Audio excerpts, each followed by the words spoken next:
42वां दिन बूचा शहर में हुए कथित नरसंहार पर एस जयशंकर ने कहा, खून बहाकर किसी भी समस्या का हल नहीं।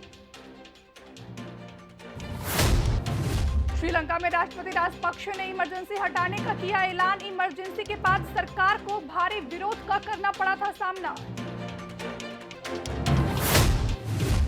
और दिल्ली में मोदी सरकार जल्द कर सकती है अग्निपथ स्कीम का ऐलान। युवाओं को 3 साल तक देश सेवा करने का मिलेगा मौका। बीजेपी आज अपना 42वां स्थापना दिवस मना रही। सीएम शिवराज ने बीजेपी कार्यालय पहुंचकर दीनदयाल उपाध्याय की प्रतिमा पर किया माल्यार्पण। और मध्य प्रदेश में गर्मी का सितम जारी। प्रदेश के कई शहर लू की चपेट में, दिन का पारा 43 डिग्री सेल्सियस के पार पहुंचा। नमस्कार, आप देख रहे हैं राष्ट्र हिंदी। मैं हूं आपके साथ रिद्धि गौतम। आइए नजर डालते हैं आज की कुछ खास खबरों पर। रूस यूक्रेन में जंग लगातार जारी है। बता दें, जंग का आज 42वां दिन है। इसी बीच यूक्रेन के बूचा शहर में हुए कथित नरसंहार पर भारत के विदेश मंत्री एस जयशंकर का बयान सामने आया है। उन्होंने कहा कि खून बहाकर और मासूमों को मारकर किसी भी समस्या का हल नहीं निकलेगा। रूस और यूक्रेन की बातचीत के जरिए इस समस्या का हल निकालना चाहिए। उन्होंने कहा, अगर भारत इसमें मध्यस्थता करता है तो हमें खुशी होगी।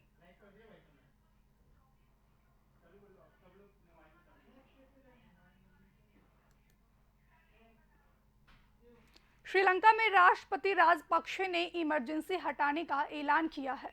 बता दें, श्रीलंका में अप्रैल को इमरजेंसी लगाई गई थी, जिसके बाद सरकार को भारी विरोध का सामना करना पड़ा था। लोगों में चीन के खिलाफ गुस्सा भी बढ़ता ही जा रहा है। इसके साथ ही श्रीलंका ने नॉर्वे, इराक और ऑस्ट्रेलिया में विदेशी दूतावास को स्थायी रूप से बंद कर दिया है।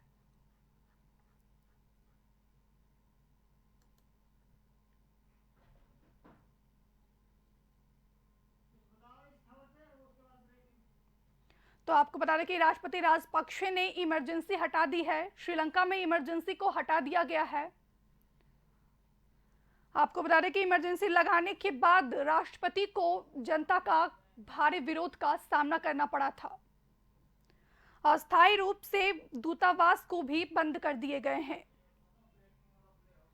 तो आपको बता दें कि राष्ट्रपति राजपक्षे ने यह बड़ा फैसला लिया है। श्रीलंका में इमरजेंसी को हटा दी गई है। और इस वक्त की बड़ी खबर राजधानी भोपाल से सामने आ रही है, जहां बीजेपी देश भर में आज स्थापना दिवस मना रही है। स्थापना दिवस को लेकर बीजेपी का बड़ा प्लान है।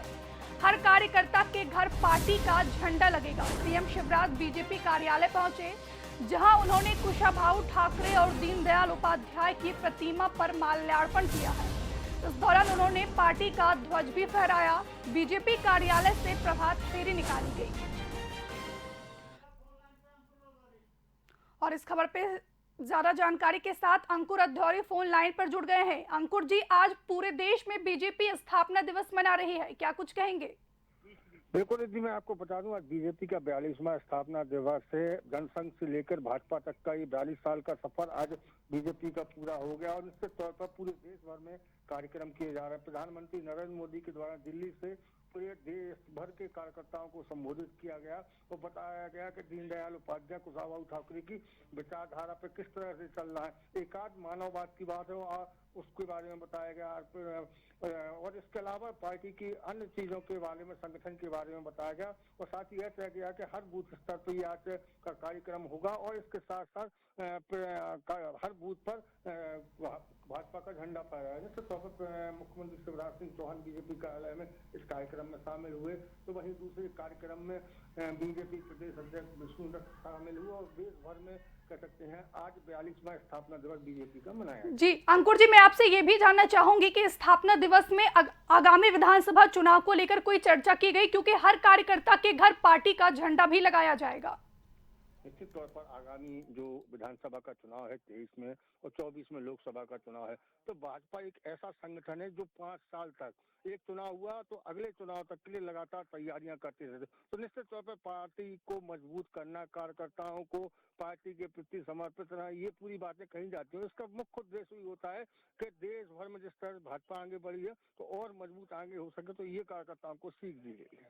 जी, बहुत-बहुत शुक्रिया आपका तमाम जानकारी देने के लिए। तो आपको बता दें कि बीजेपी आज पूरे देश में अपना 42वां स्थापना दिवस मना रही है।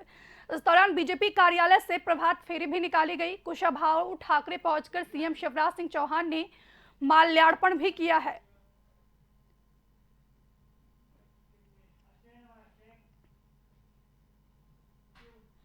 रक्षा बलों के खर्च और आयु प्रोफाइल को कम करने की दिशा में सरकार अग्निपथ एंट्री स्कीम नामक एक नई योजना की घोषणा करने के लिए तैयार है। बता दें, इसके तहत युवा 3 साल की अवधि के लिए सेना में शामिल होंगे और देश की सेवा भी करेंगे। इस प्रोग्राम पर सरकार के सामने अंतिम प्रस्तुति सेना दे रही है। अग्निवीरों के पास से सर्वश्रेष्ठ प्रतिभाओं को सेना में बनाए रखा जाएगा और बाकी को नागरिक नौकरियों के लिए छोड़ने का विकल्प होगा।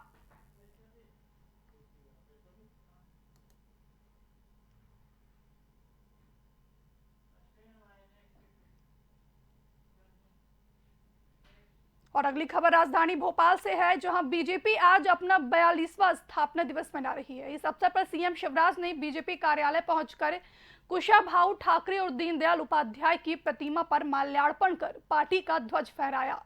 बीजेपी कार्यालय से प्रभात फेरी भी निकाली गई, जिसमें शिवराज खुद को सबसे आगे बीजेपी का झंडा लेकर चले।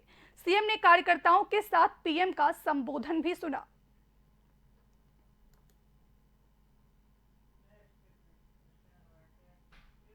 प्रदेश के कई शहर लू की चपेट में हैं। शहरों में दिन का पारा 43 डिग्री सेल्सियस के पार पहुंच चुका है, जिसके चलते कई जिलों में स्कूलों की टाइमिंग कम कर दी गई है। भोपाल में भी स्कूल सुबह 7 से 12 बजे तक चलेंगे।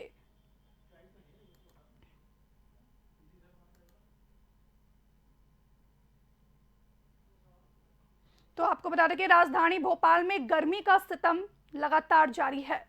दिन का पारा 43 डिग्री के पार पहुंच चुका है। स्कूल की टाइमिंग को भी चेंज कर दिया गया है।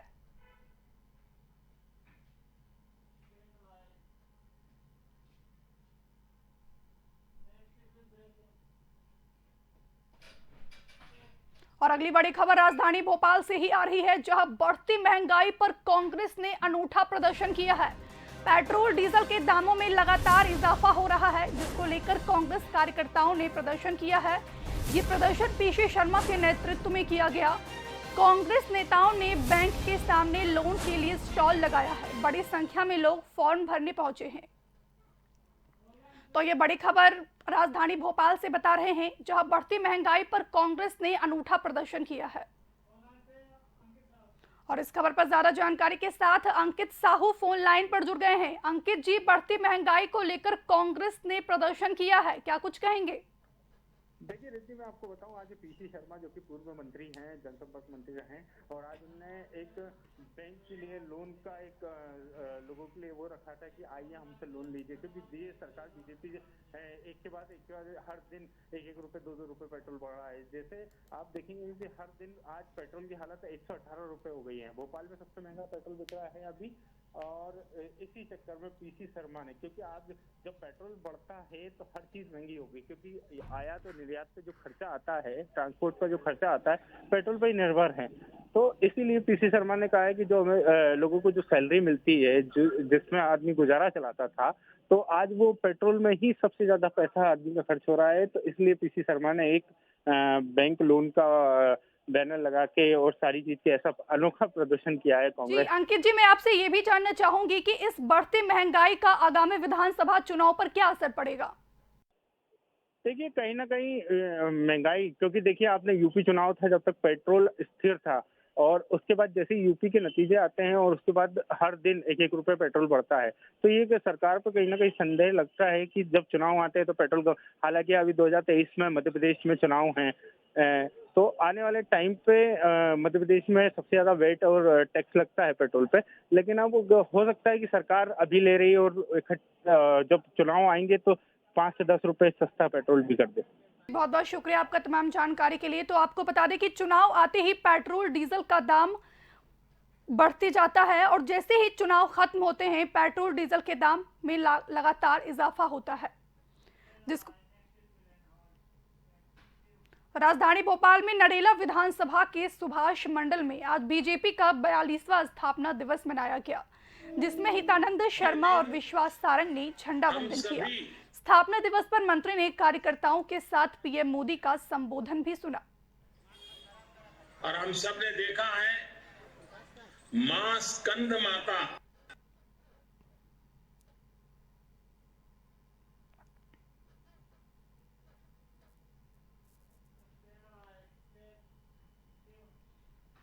और अब बात करेंगे महंगाई की, जहां बढ़ती महंगाई और पेट्रोल डीजल के दामों में हो रहे इजाफों को लेकर कांग्रेस ने अनूठा प्रदर्शन किया है।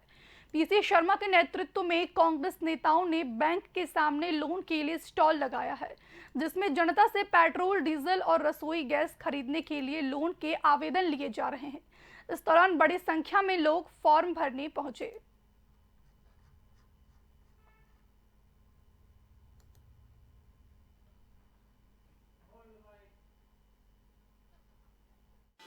भारतीय जनता पार्टी के नेता ये कहते थे, मोदी जी और शिवराज जी, कि सैया तो खूब ही कमाल है लेकिन महंगाई डायन मार जाए। उस समय 40-50 रुपए 30 रुपए था डीजल पेट्रोल, रसोई गैस थी 300 रुपए 400 रुपए, और आज 1000 रुपए पार हो गई है रसोई गैस, डीजल 100 पार और पेट्रोल 120 पार। बिजली के बड़े बड़े बिल, कोविड काल के बिजली के बिल लिए जा रहे हैं।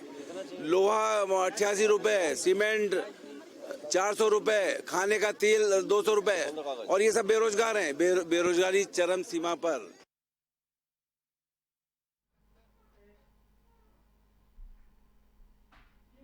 सुसनेर में भाजपा महिला मोर्चा मंडल कार्यालय में आज पार्टी का स्थापना दिवस मनाया गया। कार्यक्रम में भाजपा जिलाध्यक्ष दिलीप सकलेचा, महिला मोर्चा जिलाध्यक्ष के आतिथ्य में स्थापना दिवस के साथ नववर्ष एवं नवरात्रि के अवसर पर कन्या सहभोज एवं नववर्ष मिलन का भी कार्यक्रम आयोजित किया गया।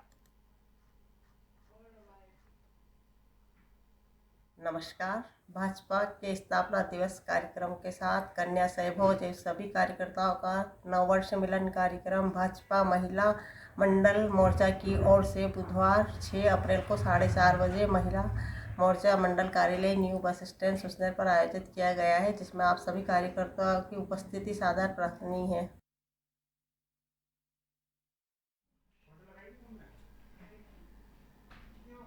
नसरुल्लागंज के साथ ही सीहोर जिले में रबी उपार्जन का कार्य प्रारंभ हो गया है।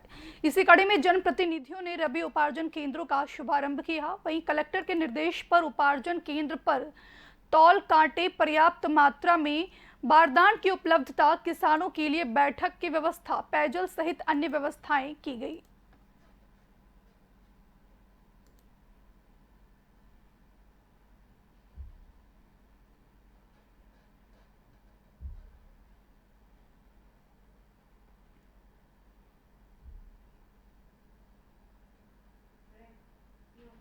चलिए आगे बढ़ते हैं। नरसिंहपुर में पूर्व विधानसभा अध्यक्ष के क्षेत्र में गौवंशों की मौत हो रही है। बता दें, गौशाला में गौवंश विगत 3 दिनों से तड़प तड़प कर अपनी जान गंवा रहे हैं, लेकिन गौवंश की सूध लेने वाला कोई नहीं है। अब सवाल ये उठता है कि शासन प्रशासन का इस ओर ध्यान आएगा या नहीं, या ऐसे ही गौवंश अपनी जान गंवाते रहेंगे।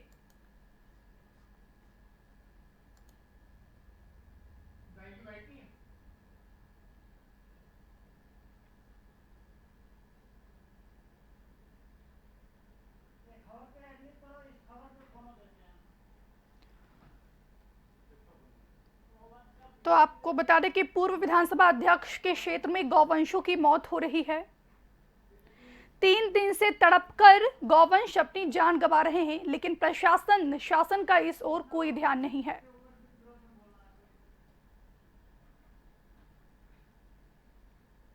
अब सवाल ये उठता है कि कब तक गौवंश को मौत का शिकार होना पड़ेगा, प्रशासन कब इनकी सूध लेगा। सवाल यह भी है कि इन गौवंशी की मौत का जिम्मेदार कौन है।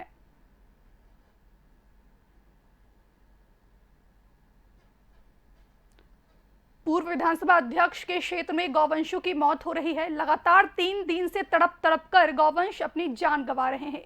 तस्वीरों में आप देख सकते हैं कि किस तरह से एक एक करके गौवंश अपनी जान गंवा रहे हैं। लेकिन इस ओर प्रशासन का कोई ध्यान नहीं है, प्रशासन बेखबर है। और इस खबर पर ज्यादा जानकारी के साथ अंकित साहू फोन लाइन पर जुड़ गए हैं। अंकित जी, पूर्व विधानसभा अध्यक्ष के क्षेत्र में गौवंशों की मौत हो रही है, लगातार गौवंश 3 दिन से तड़प तड़प कर मर रहे हैं, क्या कुछ कहेंगे?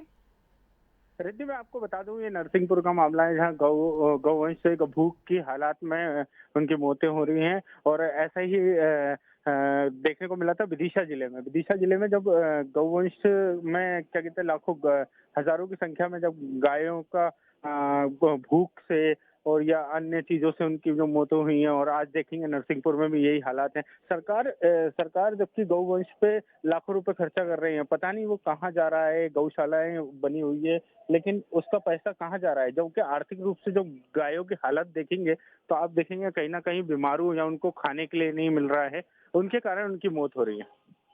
जी, मैं आपसे ये भी जानना चाहूंगी कि एक तरफ नारे लगाए जाते हैं गाय हमारी माता है, लेकिन यहाँ पर गाय 3 दिन से तड़प तड़प कर मर रहे हैं, इसके पीछे कौन जिम्मेदार है? देखिए, कहीं ना कहीं ये जो हिंदू पार्टी, जो बीजेपी अपने आप को हिंदू पार्टी बताती है और गाय की रक्षा करने के लिए बोलती है। आप गोरखपुर देखिए, आप यूपी में जाके देखिए कि योगी आदित्यनाथ हर समय सुबह सुबह गाय को चारा खिलाते हैं। और आज जब मध्य प्रदेश में गायों की ये हालात हैं कि आप गायों पर कानून बन गया कि अगर कोई गाय की हत्या करता है या गौ मांस खाता है तो उसको आजीवन कारावास की सजा है। तो आप देखेंगे कि बीजेपी की सरकार है मध्य प्रदेश में, और आप देखेंगे कि गौ माता की क्या हालात है यहाँ पे कि उनको खाना खाने तक के उनके अनाज के लिए और उनके रख रखाव के लिए इतना पैसा आता है, लेकिन वो पैसा जाता कहाँ है? क्योंकि जब आप एक्चुअल स्थिति अब गाँव में जाके देख रहे हैं, आप नरसिंहपुर एक बड़ा जिला है और नरसिंहपुर में यह हालात है गायों की। तो जी अंकित जी, ये कोई ऐसा पहला मामला नहीं है जो गौवंश तड़प तड़प कर मर रहे हैं, ऐसे कई बार ऐसे मामले सामने आते हैं, तो सरकार इनके लिए क्या कुछ कदम उठाएगी? देखिए रिद्धि, मैं बताऊं, सरकार ने कागजों पे तो करोड़ों रुपए खर्च कर रही है, लेकिन वास्तविक स्थिति में हम देख ही रहे हैं हालात की क्या स्थिति है। लेकिन सरकार गौशालाओं के लिए अनुदान भी दे रही है, सारी चीजें दे रही है, लेकिन एक्चुअल में वो पैसा जा कहाँ रहा है? जब गायों की ऐसी हालात है, चारों के लिए पैसा आ रहा है, उनके मेडिकल्स के लिए पैसा आ रहा है, वेटनरी डॉक्टरों के लिए पैसा आ रहा है, दवाइयों के लिए पैसा आ रहा है, तो ये पैसा जा कहाँ रहा है? हालांकि ये समझने वाली विषय है, ये एक बहुत बड़ा स्कैम है रिद्धि, मैं आपको बताऊं। जी, बहुत बहुत शुक्रिया आपका तमाम जानकारी देने के लिए। तो बता दें कि पूर्व विधानसभा अध्यक्ष के क्षेत्र में गौवंशों की लगातार 3 दिनों से मौत हो रही है, गाय तड़प तड़प कर अपनी जान गंवा रहे हैं, प्रशासन बेखबर है, किसी का इस ओर ध्यान नहीं है। रुकेंगे एक छोटे से ब्रेक के लिए, खबरों का सिलसिला लगातार जारी है, देखते रहिए राष्ट्र हिंदी।